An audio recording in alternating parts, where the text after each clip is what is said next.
मैं बिस्तर पर पेट के बल लेट गई और उसी जानी पहचानी मुद्रा में आ गई जिसमें वो हमेशा मुझे लेटने के लिए कहता था। पैर थोड़े मुड़े हुए और घुटने बाहर की तरफ फैले हुए। सकत ने अपने गर्म हाथ मेरी पीठ के निचले हिस्से पर रखे। उसने धीरे से कहा, बस आराम करो अंतु। अपने शरीर को पूरी तरह से मेरे सहारे ढीला छोड़ दो। बिल्कुल भी तनाव मत रखो। हर शुक्रवार की रात वह मेरे शरीर की हड्डियों के साथ एक अजीब सा खेल खेलता था। मुझे लगता था कि वह दुनिया का सबसे अच्छा और ख्याल रखने वाला पति है। लेकिन फिर मेरे डॉक्टर दोस्त अबानी ने मुझे एक ऐसी कड़वी सच्चाई बताई जिसने मेरे पैरों तले जमीन ही खिसका दी। मैंने कभी सोचा भी नहीं था कि मेरी जिंदगी का सबसे बड़ा दुख वहीं छिपा हुआ था। रात के 9 बज रहे थे, बिल्कुल किसी भी दूसरे शुक्रवार की रात की तरह। सकत ने मेरे पैर और शरीर को डुबोने के लिए पहले ही हल्के गर्म नमकीन पानी का एक टब तैयार कर लिया था। यह उसकी पुरानी आदत थी। बाथरूम भाप से भरा हुआ था, जिससे कुछ साफ दिखाई नहीं दे रहा था और शीशों पर भाप की मोटी परत जम गई थी। सकत मेरे करीब आया। बहुत प्यार से उसने मेरे सूती सलवार कमीज के बटन खोले और पूछा, तो अंतु मोनी, क्या आज का दिन तुम्हारे लिए मुश्किल भरा था? उसकी शांत, गहरी और सुकून देने वाली आवाज सुनकर मुझे हमेशा एक अजीब सा भरोसा महसूस होता था। मुझे लगता था कि दुनिया की हर मुश्किल से वह मेरी रक्षा करेगा। उसके चौड़े कंधे पर सिर टिकाकर मैंने धीरे से सिर हिलाया। नहीं, आज ऑफिस में काम का बोझ ज्यादा नहीं था। असल में आज का दिन काफी आरामदेह था। शुक्र है। तो जल्दी करो और इस गर्म पानी में बैठ जाओ, इससे सारी थकान मिट जाएगी।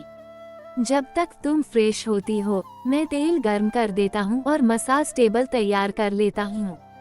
उसने मेरे माथे पर धीरे से एक किस किया। उसके स्पर्श ने मेरे दिल को कृतज्ञता से भर दिया। शादी के पूरे 7 साल बीत चुके थे, फिर भी सकत बिल्कुल वैसा ही था। वही देखभाल, प्यार और सुरक्षा की भावना जो पहले दिन थी, वो जरा भी नहीं बदला था। खासकर ये बोन थेरेपी यानी मसाज जो उसने खुद इजाद की थी, उसने मुझमें उसके प्रति अटूट विश्वास पैदा कर दिया था। वे हमेशा कहते थे, दिन भर डेस्क पर बैठकर कंप्यूटर पर काम करने से पेल्विस कूल्हे की हड्डियां धीरे धीरे अपनी जगह से खिसक जाती हैं। अगर हम हर हफ्ते इसे ठीक न करें, तो बाद में या मां बनने पर तुम्हें सीधे खड़े होने में भी तकलीफ हो सकती है। इसलिए शादी के दूसरे महीने से लेकर आज तक एक भी शुक्रवार ऐसा नहीं बीता जब यह न हुआ हो। चाहे वे कितने भी थके हो या काम कितना भी जरूरी हो, वे हमेशा ये थेरेपी करते थे। मैं बिस्तर पर पेट के बल लेट गई और उसी जानी पहचानी मुद्रा में आ गई जिसके लिए वे हमेशा कहते थे। पैर थोड़े मुड़े हुए और घुटने बाहर की तरफ फैले हुए। सकत ने अपने गर्म हाथ मेरी कमर और पेल्विस की हड्डियों के जोड़ पर रखे। उन्होंने धीरे से कहा, बस पूरी तरह रिलैक्स हो जाओ अंतु। अपने शरीर को ढीला छोड़ दो और मुझ पर भरोसा रखो। बिल्कुल भी संकोच मत करना। मैंने आंखें बंद कर ली और खुद को पूरी तरह उनके हवाले कर दिया। आखिरकार क्या कोई पत्नी अपने ही पति पर शक कर सकती है? उनकी उंगलियों की हरकतें हमेशा बहुत प्रोफेशनल लगती थीं। पहले वे सही जोड़ का पता लगाने के लिए बहुत हल्का दबाव डालते थे, फिर अचानक सटीक और नपे तुले जोर से दबाते थे। तभी अंदर से एक हल्की सी क्लिक की आवाज आती थी, जैसे सूखी हड्डी टूटने की आवाज हो। जैसे ही वह आवाज आती, वे अपना हाथ हटा लेते थे।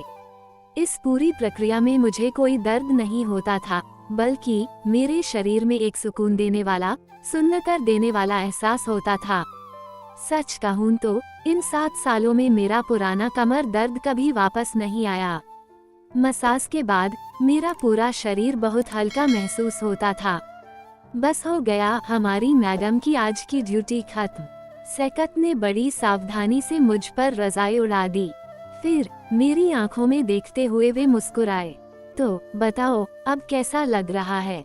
तुम्हारे हाथों में जादू है। कभी कभी मैं सोचती हूँ, अगर तुम अकाउंटेंट बनने के बजाय टॉप ऑर्थोपेडिक सर्जन बने होते तो देश का कितना भला कर सकते थे।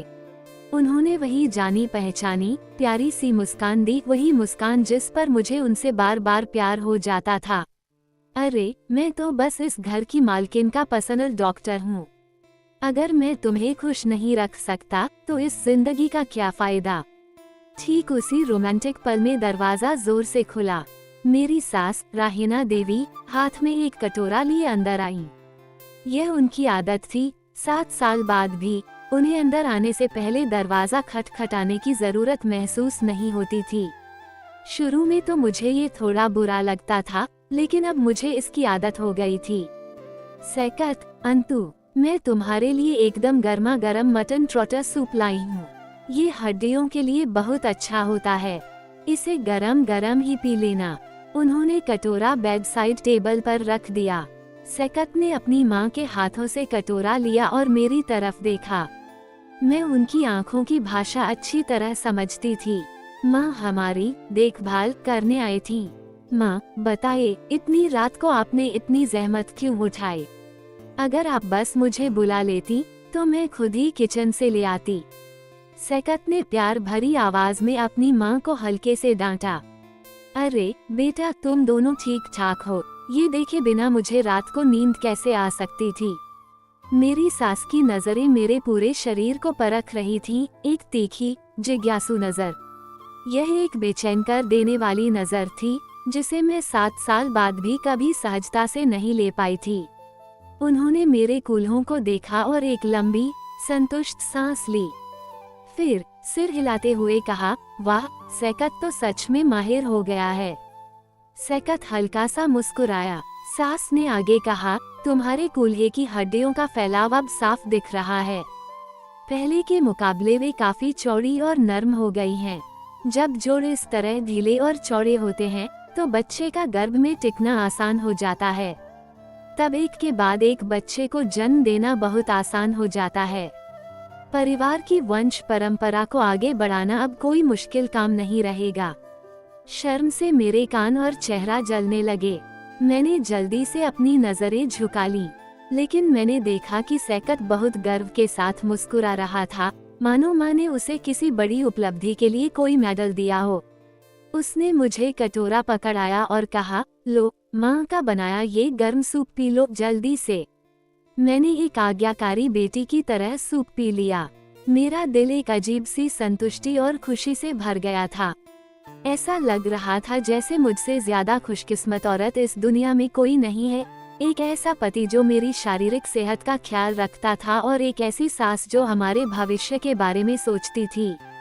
फिर भी मेरे भोले भाले मन में यह बात कभी नहीं आई कि कूल्हे के जोड़ों के ढीले होने कि उस बातचीत और सैकत की जीत वाली मुस्कान के पीछे क्या काला भयावह सच छिपा था।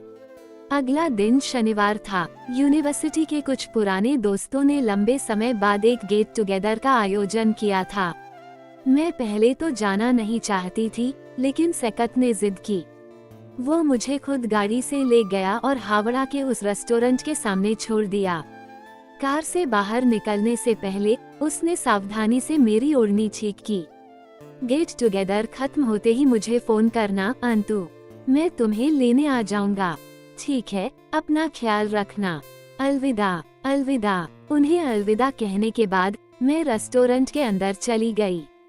लगभग 1 दशक बाद उन जाने पहचाने चेहरों को एक साथ देखकर मेरे अंदर जमा हुआ अकेलापन एक पल में गायब हो गया, जैसे कपूर हवा में उड़ जाता है। कितनी सारी कहानियाँ, कितनी यादें और कितनी हंसी मजाक। भले ही सबके लुक में थोड़ा बदलाव आ गया था, लेकिन वह पुराना चंचल अंदाज बिल्कुल वैसा ही था।